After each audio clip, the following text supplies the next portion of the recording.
ফিলিস্তিনে যুদ্ধ বন্ধ এবং শান্তি ফেরাতে অভিনব এক পদ্ধতির কথা বলেছিলেন মার্কিন প্রেসিডেন্ট ডোনাল্ড ট্রাম্প। সেটি হচ্ছে গাজা থেকে ফিলিস্তিনিদের বিতাড়ন করে জায়গাটিকে খালি করে দেয়া। ট্রাম্পের এই প্রস্তাবে ক্ষেপেছে মিশর, জর্ডান এবং ফিলিস্তিন। ট্রাম্পের গাজা শূন্য করার প্রস্তাব প্রত্যাখ্যান করেছে তারা, অর্থাৎ ফিলিস্তিনের যুদ্ধ কবলিত গাজার বাসিন্দাদের মিশর ও জর্ডানে আশ্রয় দেয়া উচিত বলে যুক্তরাষ্ট্রের প্রেসিডেন্ট ডোনাল্ড ট্রাম্প যে আহ্বান জানিয়েছিলেন সেটি প্রত্যাখ্যান করেছে দেশ দুটো। ট্রাম্পের প্রস্তাব প্রত্যাখ্যান করেছে ফিলিস্তিনের স্বাধীনতাকামী সংগঠনও, বলেছে মাতৃভূমি ছেড়ে কোথাও যাবে না ফিলিস্তিনিরা।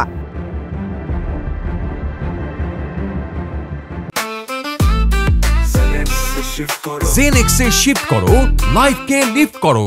এরই মধ্যে লাখো ফিলিস্তিনিকে আশ্রয় দিয়ে রেখেছে প্রতিবেশী দেশ জর্ডান। মিশরেও তাঁবুতে বসবাস করছে হাজারো ফিলিস্তিনি। মিশর, জর্ডান এবং অন্যান্য আরব দেশ গাজার ফিলিস্তিনিদের তাদের দেশে সরিয়ে নেয়ার ব্যাপারে ট্রাম্পের প্রস্তাব প্রত্যাখ্যান করেছে। ভবিষ্যতের ফিলিস্তিনি রাষ্ট্রের অংশ হিসেবে থাকতে চাইছেন গাজা ভূখণ্ডের ফিলিস্তিনিরা। দীর্ঘদিন ধরে ইসরায়েলের অর্থমন্ত্রী বেজালেল স্মোটরিচও ইহুদি বসতি স্থাপনকারীদের গাজায় যাওয়ার আহ্বান জানিয়ে আসছেন। ট্রাম্পের উদ্যোগকে তিনি স্বাগত জানিয়ে বলেছেন, এটা দারুণ একটা ধারণা। ট্রাম্পের প্রস্তাবনা প্রসঙ্গে ফিলিস্তিনের স্বাধীনতাকামী সংগঠনের একজন কর্মকর্তা বলেছেন, দীর্ঘদিন ধরে ফিলিস্তিনিদের তাদের বাড়িঘর থেকে স্থায়ীভাবে বিতাড়িত হওয়ার আশঙ্কার কথা বলে আসছে। ফিলিস্তিনিরা এমন কোনো প্রস্তাব কিংবা সমাধান মেনে নেবে না, এমনকি যদি পুনর্গঠনের মতো ভালো উদ্দেশ্যের কথা বলা হয়, যেমনটা মার্কিন প্রেসিডেন্ট ট্রাম্পের প্রস্তাবে বলা হয়েছে, তবুও গ্রহণযোগ্যতা পাবে না। এই সংগঠনের আরেকজন কর্মকর্তাও বলেছেন, গাজার জনগণ নির্বিচার মৃত্যু সহ্য করেছে এবং তাদের মাতৃভূমি ছেড়ে যেতে অস্বীকার করেছে।